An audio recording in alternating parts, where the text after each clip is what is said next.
आपको बताएं कि चेयरमैन पीटीआई इमरान खान की जो है हिफाजती जमानत मंजूर कर ली गई है। हमारे साथ मौजूद है bureau chief capital TV Shadab Riyaz. जी शादाब रियाज, बताइएगा कि अब ये तो बड़ी खबर है, अभी आपसे पूछा जा रहा था जैसे कि ये अब अदालती फैसला है कि ख्वाह उनकी जो है जमानत को मंजूर कर लिया जाए, गिरफ्तार कर लिया जाए, फैसला सामने आ गया है, इस हवाले से भी बताइएगा।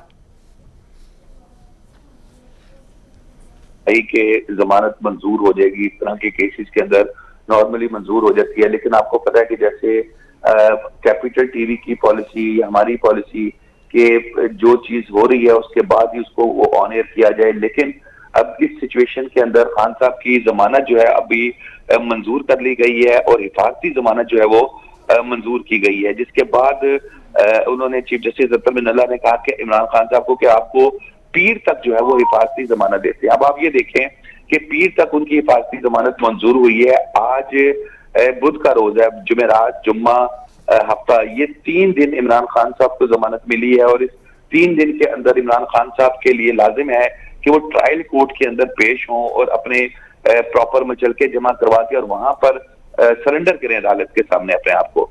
17 अक्टूबर तक जो है वो उनकी जमानत मंजूर की गई है और खान साहब की पूरी कोशिश ये होगी कि किसी तरीके से वो लाजमी वहां पर ट्रायल कोर्ट में पेश हों और जरूरत पड़े तो वहां भी पेश हों, जो जिस एजेंसी ने, जिस इदारे ने इनको तलब कर रखा है, ताकि वो फॉरेन फंडिंग या ममनुआ फंडिंग में अपना प्रॉपर जवाब वहां पर जमा करवाएं। क्योंकि अगर वो ऐसा नहीं करेंगे तो ये तलवार उनके सर पे लटकती रहेगी और फिर 17 तारीख तक वो वहां पर अपनी जमानत कंफर्म करने के लिए नहीं पेश होते तो यकीनन इस्लामाबाद हाई कोर्ट का जो ये हुक्म है ये वैलिड है 17 तारीख तक। 17 तारीख के बाद ये ऑर्डर जो है वो खत्म हो जाएगा और उस दौरान अगर वो मुतल्लिका अदालत से रुजू नहीं करते तो यकीनन खान साहब को इसके जो है वो इसके नुकसानात फेस करने पड़ सकते हैं।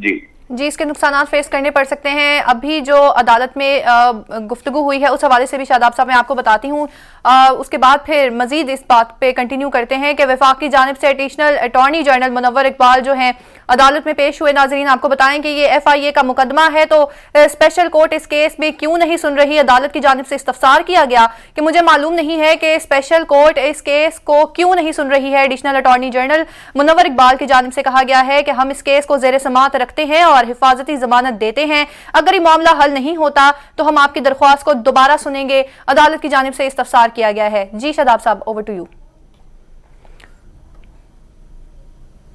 ये कि अब जैसे कोर्ट ने ये कहा कि जिस बुनियाद पर जब इसकी डिटेल ऑर्डर आएगा तो यकीनन फिर उसके बाद आइडिया होगा। लेकिन एक पॉइंट मैं आपको बता दूं, यकीनन ये डिटेल ऑर्डर में भी लिखा जाएगा। अच्छा शादाब साहब, आपकी करेक्शन करना चाहूंगी कि 17 अक्टूबर तक नहीं 18 अक्टूबर तक हिफाजती जमानत को मंजूर कर लिया गया है।